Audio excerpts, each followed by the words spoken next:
तो अब जब फंसने लगे हैं तो वो बोल रहे नाम लिए थे तो पुर्णेश मोदी ने क्यों एफआईआर करवाई। तो जैसे जैसे जो है कांग्रेस पार्टी पूरी तरीके से कमज़ोर होती चली जा रही है, पूरी तरीके से दिवालियापन होता चला जा रहा है, वैसे वैसे वो जो राजनीतिक खिसियाट में किसी भी तरीके से बयानबाजी कर कहीं ना कहीं इसमें जो जीतने की कोशिश कर बड़े वरिष्ठ नेता कांग्रेस पार्टी के जो नेता हैं अभिषेक मनु सिंघवी जो पक्ष रख रहे हैं उनको भी यही उम्मीद है, लेकिन उन उम्मीदों पर सुप्रीम कोर्ट भी पानी फेरेगा, क्योंकि सुप्रीम कोर्ट एक आखिरी आप कह सकते हैं कि जगह है जहां पर इंसाफ के लिए गुहार लगाने का मौका मिलता है और राहुल गांधी को मौका मिला है।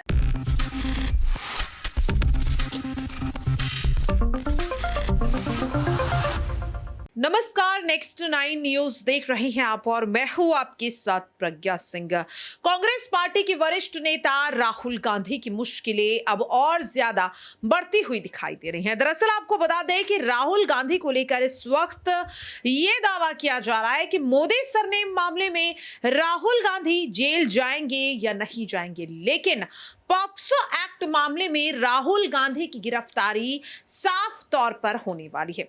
दरअसल आपको बता दें कि राहुल गांधी को अभी तक मोदी सरनेम मामले में राहत नहीं मिली, लेकिन अब उनके खिलाफ एक और मामला निकल करके सामने आ रहा है, जिसमें राहुल गांधी पर यह आरोप लगाया गया है कि राहुल गांधी ने दुष्कर्म पीड़िता की पहचान को उजागर करने का काम किया, जिसमें उन्होंने सीधे सीधे पॉक्सो एक्ट का उल्लंघन किया। बता दें कि मामला दिल्ली हाई कोर्ट में जा पहुंचा है और अब सीधे सीधे राहुल गांधी इस मामले में पूरी तरह से फंस चुके हैं। मामला साल 2021 का बताया जा रहा है और अब मांग की जा रही है एनसीपीसीआरसी की तरफ से कि राहुल गांधी के खिलाफ दिल्ली हाई कोर्ट जल्द से जल्द जांच के आदेश दे। जिसके बाद अब सवाल लगातार ये उठ रहा है कि क्या राहुल गांधी को फंसाने की एक और साजिश यहां पर कहीं ना कहीं भारतीय जनता पार्टी द्वारा की जा रही है, क्योंकि ये भी मामला हाल फिलहाल का नहीं है, ये मामला पुराना है, लेकिन दिल्ली हाई कोर्ट में ये अब पहुंचा है। सवाल लगातार ये उठ रहा है कि क्या अब राहुल गांधी को पूरी तरह से तोड़ने की साजिश की जा रही है, या फिर वाकई में जो पॉक्सो एक्ट मामले में राहुल गांधी का नाम सामने आया है उसमें राहुल गांधी वाकई में दोषी साबित हो रही हैं। और इसी सवाल को लेकर के हम आज के अपने इस खास प्रोग्राम में चर्चा करने वाले हैं। यहां पर मैं चर्चा करूंगी अपने खास सहयोगी अब्रार से और समझने की कोशिश करूंगी कि आखिरकार इस पूरे मामले को लेकर उनकी क्या कुछ राय है। तो देखिए, जैसा कि अब हम अब्रार से इस चीज को समझने की कोशिश करेंगे कि राहुल गांधी का नाम जो पॉक्सो एक्ट मामले में आ चुका है, क्या अब राहुल गांधी पूरी तरह से फंस चुके हैं और क्या उन्हें जेल जाना चाहिए? आपका इस पूरे मामले को लेकर किस तरीके से आप अब्रार देख रहे हैं? देखिए, राहुल गांधी को लेकर अभी तक जो सुप्रीम कोर्ट में सुनवाई हुई है और लगातार भले ही आप देख रहे हैं कि इस पूरे मुद्दे पर जो जितनी भी हियरिंग हुई है अभी तक, चाहे वो सूरत के सत्र कोर्ट की बात करें या फिर गुजरात हाई कोर्ट की बात करें, और अब आ जाते हैं आखिर में सुप्रीम कोर्ट पर।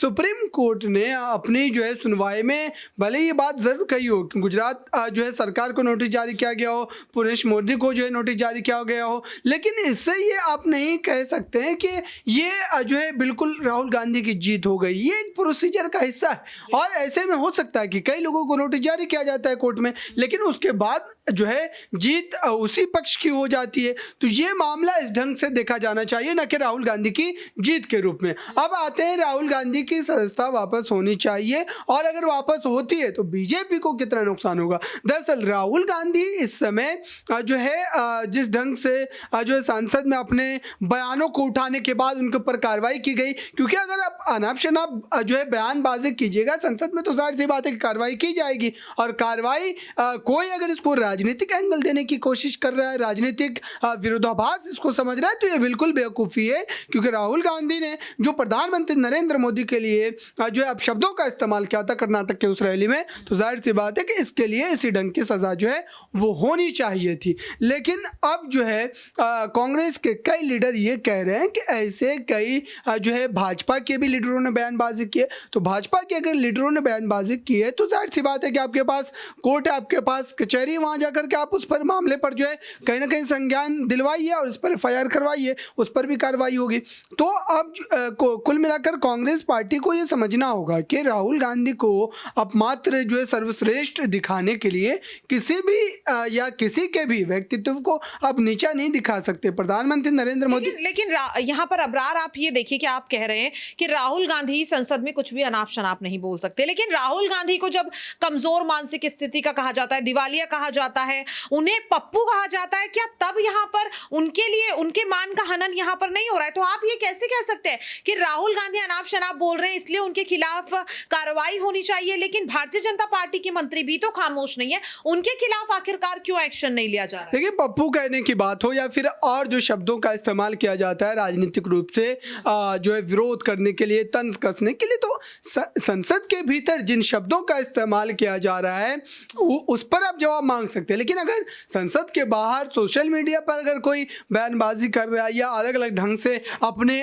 जो है कहीं ना कहीं आपको ऊंचा दिखाने के लिए अलग अलग शब्द जो है वो गढ़ रहा है किसी के खिलाफ, उस पर कोई जवाबदेही नहीं होती। लेकिन इतना तय है कि इस समय राहुल गांधी पूरी तरीके से दिवालिया हो चुके हैं। मैं आप ही के शब्दों को दोहरा रहा हूँ क्योंकि अगर वो अमेठी से हार रहे हैं, उनकी सांसदी चली जा रही है और जनता के बीच उनका जो आप कह सकते हैं इकबाल है वो पूरी तरीके से खत्म हो चुका है। जनता कांग्रेस पार्टी के साथ क्यों जाना चाहेगी 24 की लड़ाई में? और अगर 24 तक राहुल गांधी की सदस्यता की वापसी को लेकर के जो कांग्रेस पार्टी के तमाम बड़े वरिष्ठ नेता, कांग्रेस पार्टी के जो नेता हैं, अभिषेक मनु सिंघवी जो पक्ष रख रहे हैं, उनको भी यही उम्मीद है। लेकिन उन उम्मीदों पर सुप्रीम कोर्ट भी पानी फेरेगा क्योंकि सुप्रीम कोर्ट एक आखिरी आप कह सकते हैं कि जगह है जहां पर इंसाफ के लिए गुहार लगाने का मौका मिलता है और राहुल गांधी को मौका मिला है। पॉक्सो एक्ट को लेकर के आपका क्या कहना है? पॉक्सो एक्ट को लेकर आखिरकार क्या राहुल गांधी की गिरफ्तारी होनी चाहिए?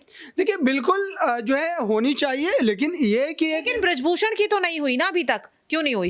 ये ब्रजभूषण शरण सिंह को लेकर के तो पहले ही वो जो नाबालिग लड़कियों को बहला फुसला करके आपने देखा कि किस ढंग से राजनीतिक एजेंडा जंतर मंतर पर 1-1.5 महीने चलाया गया। और अगर इसमें ज़रा से भी सच्चाई होती है, अगर ज़रा से भी आप कहिए कि उन जो है महिला पहलवानों के भीतर या फिर उनके साथ जो लोग फोटो खिंचवाने के लिए वहाँ पर मौजूद थे, तो वो तो इस लड़ाई में बने रहते। अचानक से ऐसा क्या हुआ कि आप जो जंतर मंतर छोड़ करके फरार हो गए? तो फरार नहीं हुए, ओलंपिक्स की तैयारी करने के लिए गए, खुद उन्होंने इस बात बिल्कुल फरार हुए। क्योंकि अगर जाहिर सी बात है कि अगर कानून व्यवस्था में आप दखल देने की कोशिश करेंगे, कानून व्यवस्था को बिगाड़ने की कोशिश करेंगे, तो आपके खिलाफ पुलिस जो है, यानी कि आप ये कहना चाह रहे हैं कि इसमें गलती जो है वो पहलवान खिलाड़ियों की है और ब्रजभूषण जो है वो पूरी तरह से बेकसूर है? बिल्कुल मैं ये नहीं कहना चाहूँ। बिल्कुल जो है पहलवानों के मान सम्मान के साथ ये सरकार चल रही है और पहलवानों ने जो भी आरोप लगाए थे उन आरोपों की जांच अभी तक की जा रही है। और अगर इस मामले को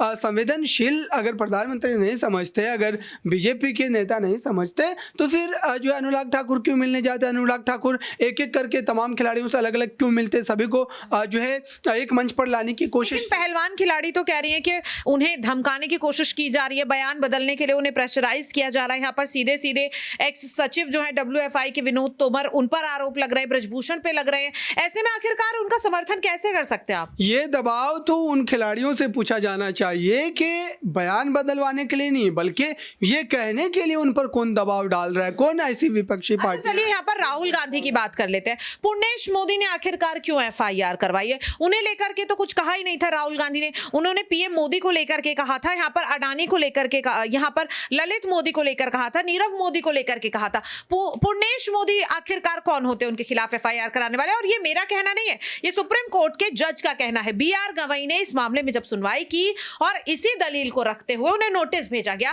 तो इस पर आपका क्या कहना है? देखिए, राहुल गांधी ने जो बयान दिया था वो बयान ये था कि मोदी सरनेम जो है मोदी जो सरनेम वाले ही सारे क्यों चोर होते, तो जिनके जिनके मोदी सरनेम है वो सभी उन पर FIR कर सकते हैं। क्योंकि आपने ये स्पष्टीकरण तो कहीं किया नहीं कि आप प्रधानमंत्री के खिलाफ। उन्होंने 3 नाम लिए, बाकायदा नाम भी तो लिए ना। बिल्कुल, नाम को लेकर के तो कांग्रेस पार्टी खुद ही किनारा कर जाती है, वो बोलती है कि नाम तो लिया ही नहीं, तो आप फिर FIR क्यों करवा रहे हैं? तो अब जब फंसने लगे हैं तो वो बोल रहे नाम लिए थे तो पुण्येश मोदी ने क्यों एफआईआर करवाई।